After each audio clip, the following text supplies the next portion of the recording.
I'm 75 now, and I can't remember anybody except the Queen bee. The rumours had followed King Charles through corridors, private dinners, and carefully managed public appearances.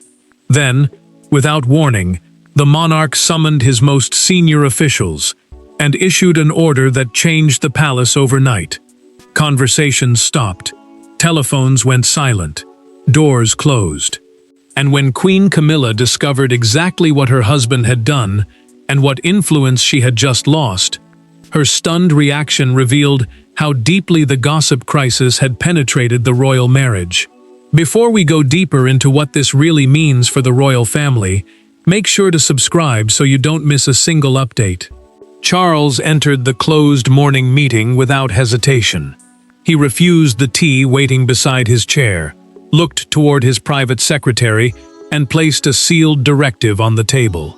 The official, the monarch's chief advisor responsible for managing his work and private correspondence, understood immediately that this was not another warning.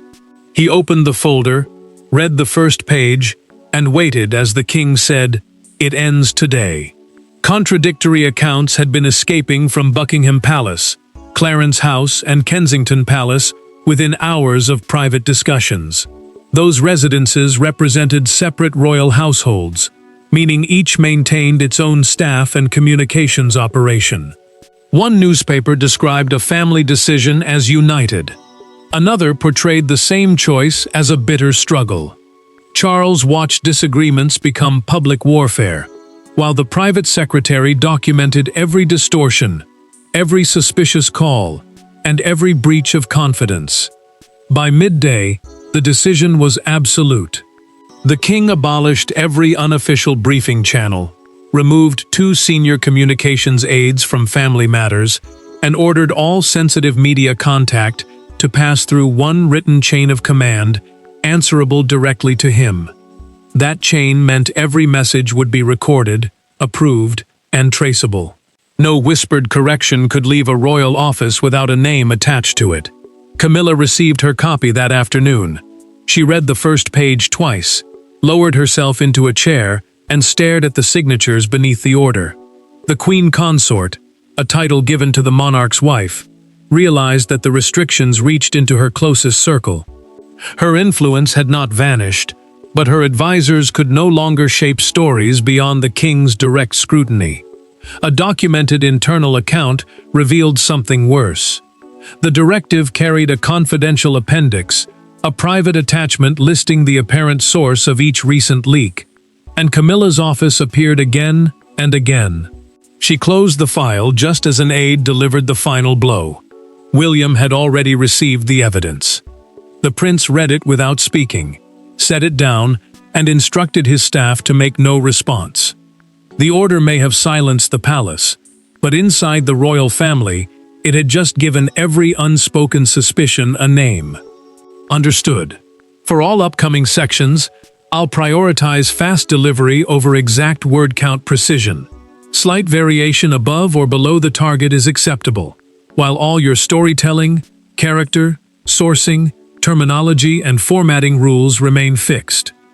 This was never merely a dispute about newspapers. For Charles, it was a question of whether his own household could still be trusted. For Camilla, it felt like something more personal, a public duty transformed into a private rebuke.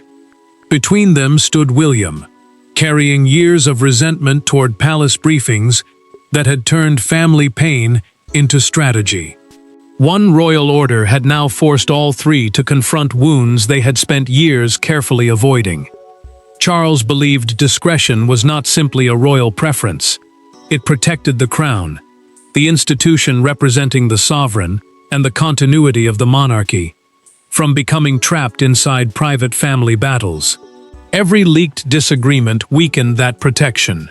Every distorted headline forced the king to defend his relatives instead of carrying out constitutional responsibilities. He could tolerate criticism of himself, but he could not allow competing households to damage the reign William would one day inherit. Camilla understood the order differently. Her small circle of longtime advisors had guided her through years of hostility, helping rebuild her public image when acceptance seemed impossible. They had defended her position, prepared her responses, and taught her how to survive a world that rarely forgot the past. Now the Queen Consort asked one trusted aide whether the new directive was temporary. The woman hesitated. That silence answered everything. She turned away, wounded by the suggestion that her judgment, and perhaps her loyalty, could no longer be trusted. William felt no such uncertainty at Kensington Palace. The prince studied the confidential appendix, a private attachment containing evidence too sensitive for the main order, and stopped at entries involving Catherine and their children. Dates, telephone records, and fragments of private remarks formed a pattern he could no longer dismiss. His advisor watched him close the folder with controlled anger. "This is not coincidence," he said. The future king opened it again, determined to learn who had turned his family's vulnerability into palace currency. Charles had already confessed his deepest fear during a recorded conversation with his private secretary. The senior official who manages the monarch's work and most sensitive correspondence had asked whether the scandal threatened the present reign. "It threatens the next one," the king answered. His concern was not merely that gossip had escaped. Rival households were beginning to act like rival courts, each protecting its own influence, while the monarchy paid the price.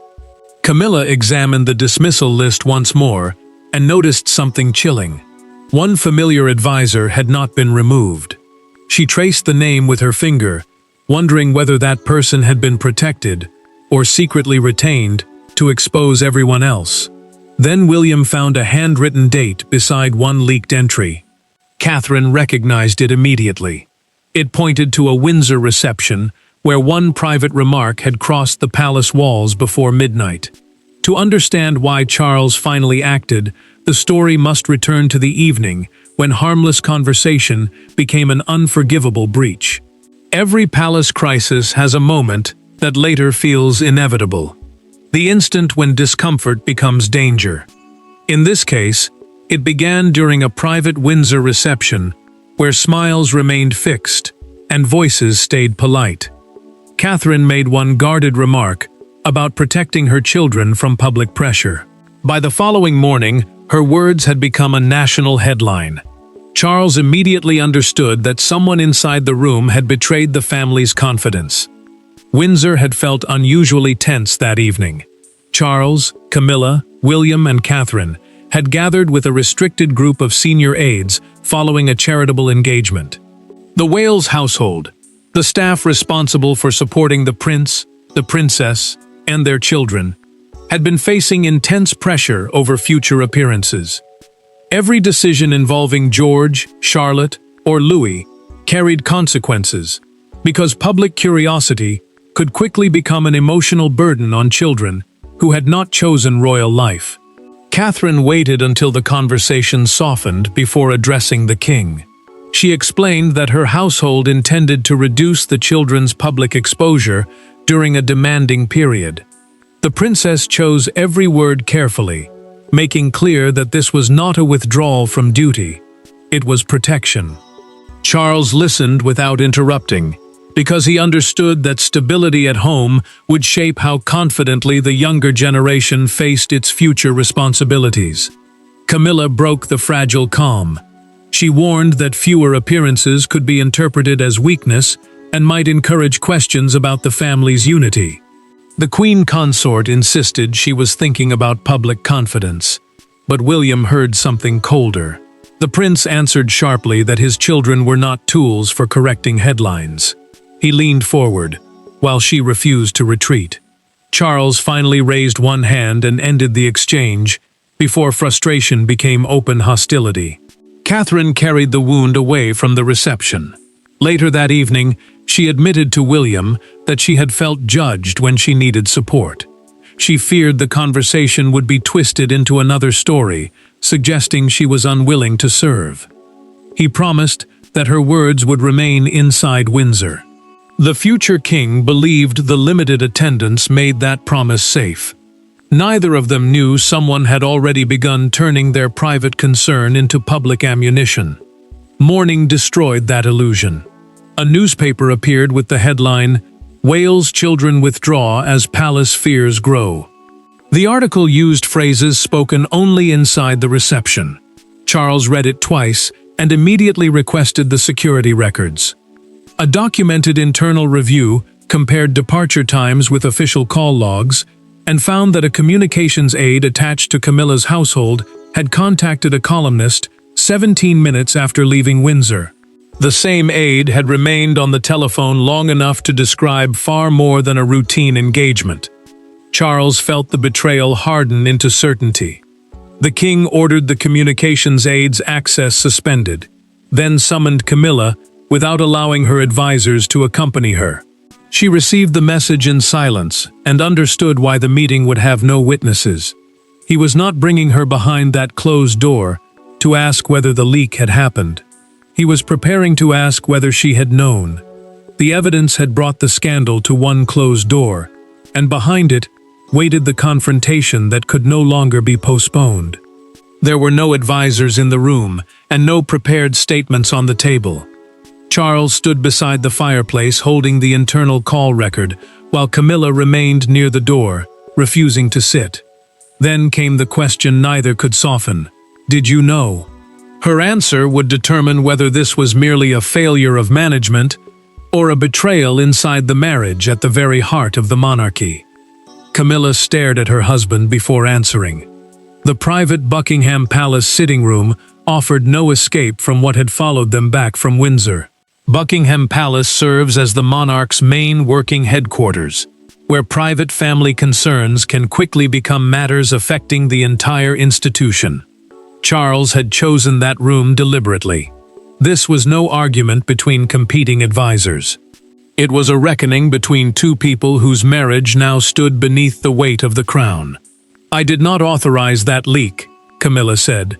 She admitted that members of her team sometimes defended her aggressively, especially when they believed the Wales household was pushing her ceremonial role aside. That role referred to the public duties she performed beside the sovereign at national occasions. Yet the Queen Consort insisted she had never ordered anyone to use Catherine's private worries, or the children's emotional welfare, as ammunition. Charles placed the call record on the table. The king explained that investigators had connected several earlier stories to the same briefing network, a group of officials who privately guided journalists toward a preferred version of events. One story had exaggerated tension over royal engagements. Another had presented an ordinary scheduling dispute as a direct struggle between Camilla and Catherine. Each leak had appeared isolated. Together, they revealed a deliberate pattern. "You may not have spoken to the journalist," Charles said, "but you allowed your household to believe this was acceptable." Camilla recoiled. She accused him of treating weak management as personal betrayal. He answered that when a royal household repeatedly harms the family, failing to control it can become indistinguishable from approving its actions. The words landed harder than anger, because the monarch spoke them quietly. Camilla finally disclosed what she had said after the Windsor reception. According to the documented account prepared immediately after their meeting, she admitted warning one senior aide to correct the narrative. She had believed William and Catherine were marginalizing her, and she wanted the public to understand that reducing appearances had not been a united decision. The confession changed everything. It tied her frustration directly to the command that preceded the leak. Charles asked one final question. "What did you expect correcting it to involve?" Camilla opened her mouth, then stopped. Her silence exposed the danger she had refused to see. She had given ambitious advisors permission without setting a boundary. The king moved toward the door and delivered his decision. Control of joint royal communications would no longer belong to either personal household.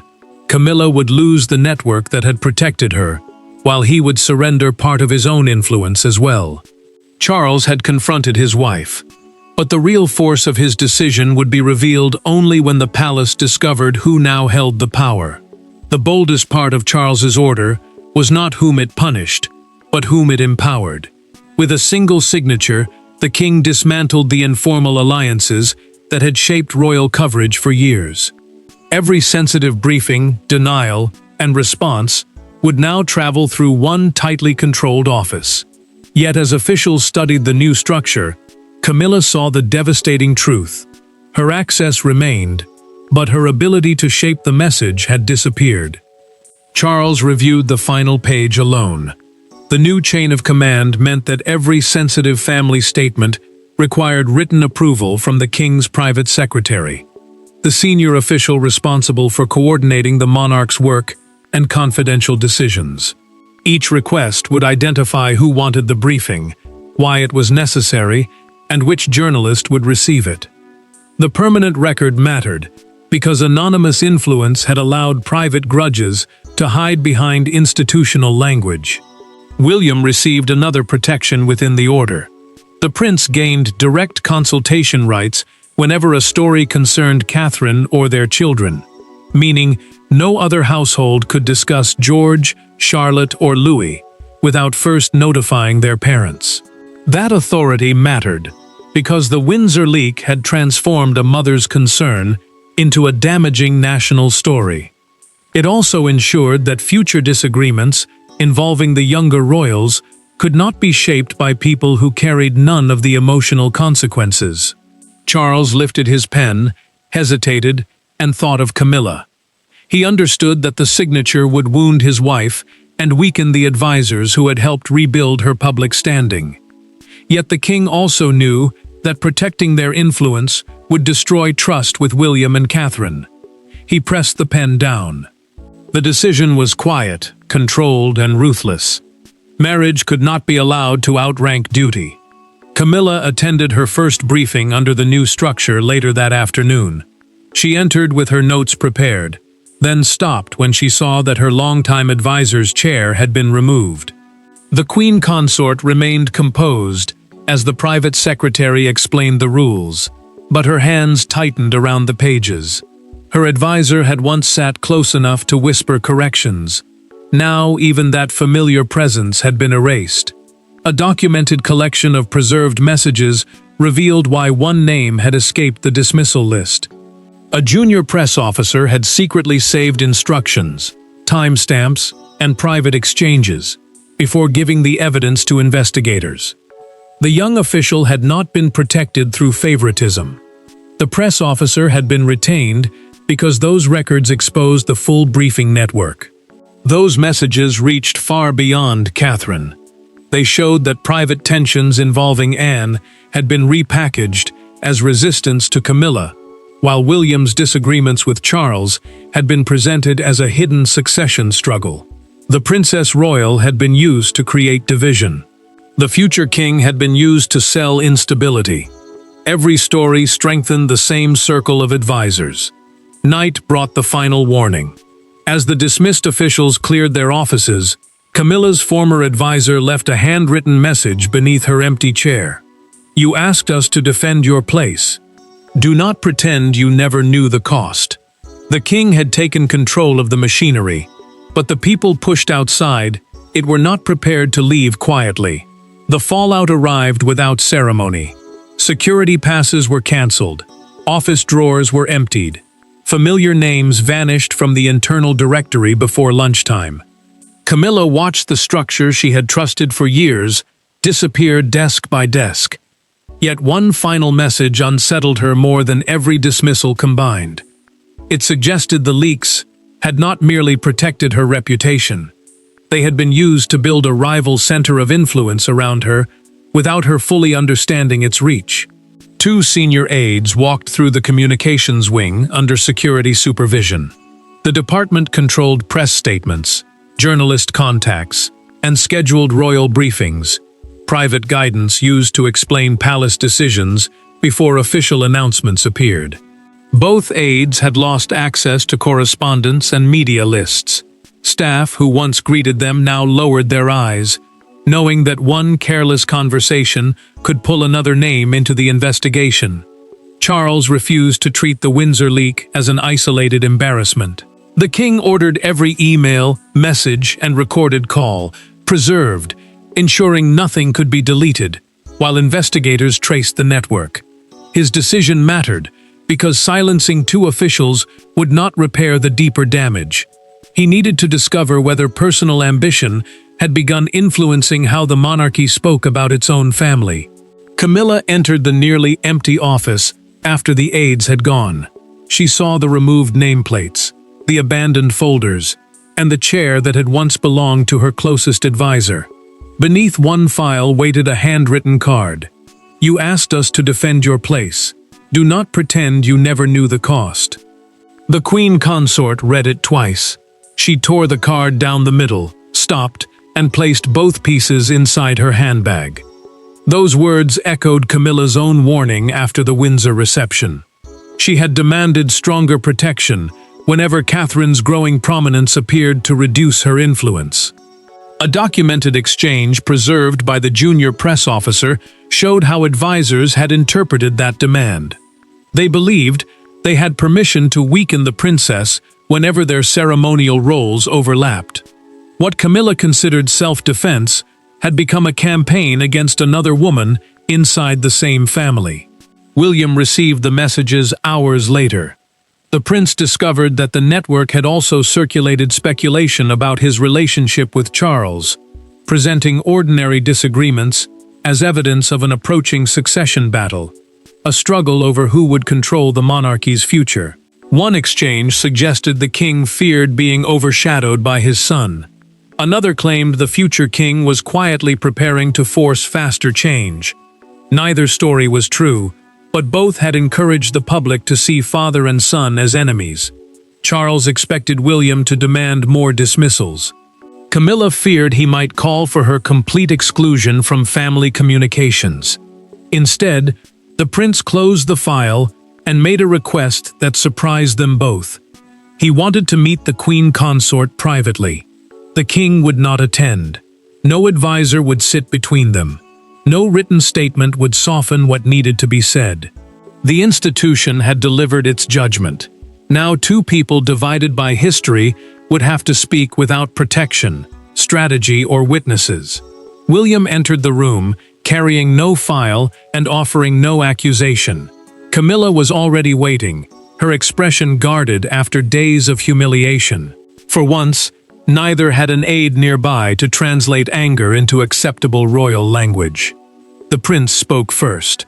Not about headlines, but about Catherine's face, when she realized a private fear involving their children had become public property. That single detail changed the confrontation before it could become another battle. William had requested privacy, because he wanted accountability separated from public punishment. Another royal feud would only feed the same gossip network that had damaged them. The prince understood that accountability meant admitting harm and accepting consequences, while punishment could easily become revenge. If he attacked Camilla merely to humiliate her, every newspaper would gain another chapter in the conflict. He wanted the truth, not another spectacle. Camilla had expected him to demand her removal from public duties. She believed he might insist that she be excluded from future family discussions involving Catherine and the children. The Queen Consort had prepared herself to defend her position, yet William gave her no accusation to fight. He simply described the morning the Windsor headline appeared. Catherine had been sitting at breakfast when she read the words suggesting the children were withdrawing from royal life. The princess immediately feared that George, Charlotte, and Louis would see the story and believe they had caused a national crisis. William remembered how she folded the newspaper, steadied her voice, and tried to protect them from her distress. "That is what your advisors turned into strategy," he told Camilla. A mother trying to protect her family. Camilla's composure finally broke. According to a documented account she later authorized for the internal inquiry, she admitted telling her team to defend her relevance whenever the Wales household seemed to overshadow her. She had used phrases such as "correct the narrative" and "protect my place," but never asked whom those instructions might hurt. Her advisors had filled that silence with ambition. Camilla reached into her handbag, and gave William the torn card left by her former aide. She identified every instruction she had used and explained when each conversation occurred. The Queen Consort understood that the fragments provided the missing context needed to separate deliberate orders from reckless permission. She had not approved the Windsor leak, but she had created the atmosphere in which it became possible. William offered no forgiveness on Catherine's behalf. The future king told her that honesty could not end inside that room or disappear into another polished statement. It had to become action. Camilla agreed to face the household herself, accept Charles's new rules, and surrender the influence her advisors had abused. The king would hear her decision directly. Then a telephone rang beyond the closed door. The story had escaped the palace. Their private meeting produced the first honest admission. But outside the palace, Britain was already delivering a far louder verdict. By dawn, the palace's silence had become the loudest story in Britain. Broadcasters interrupted their schedules, newspapers rushed out new editions, and crowds gathered beneath the gates of Buckingham Palace. Yet one image came to define the moment: Charles walking alone toward his waiting car, while Camilla remained several steps behind. To the public, that physical distance seemed to express everything the official statement refused to say. Buckingham Palace released its response shortly after sunrise. The building serves as the monarch's main working headquarters and the official voice of the sovereign during moments of national importance. Its statement confirmed that two communications officials had departed and that a unified structure would now control sensitive family briefings.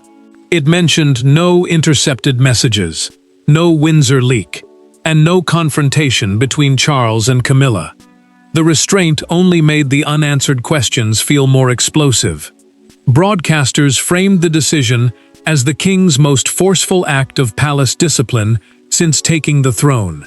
One presenter described it as a complete rejection of the whispering networks that had allowed competing households to influence royal coverage. The phrase mattered because palace discipline was not simply about staff conduct. It protected public confidence in an institution expected to place national duty above private rivalry. Camilla watched the coverage without speaking. The Queen Consort heard commentators describe her household's loss of influence and question whether she had known how aggressively her advisors operated.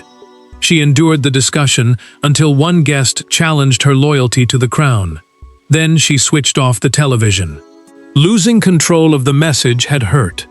Hearing strangers question her marriage to Charles cut far deeper. Charles faced the same storm before a scheduled public engagement.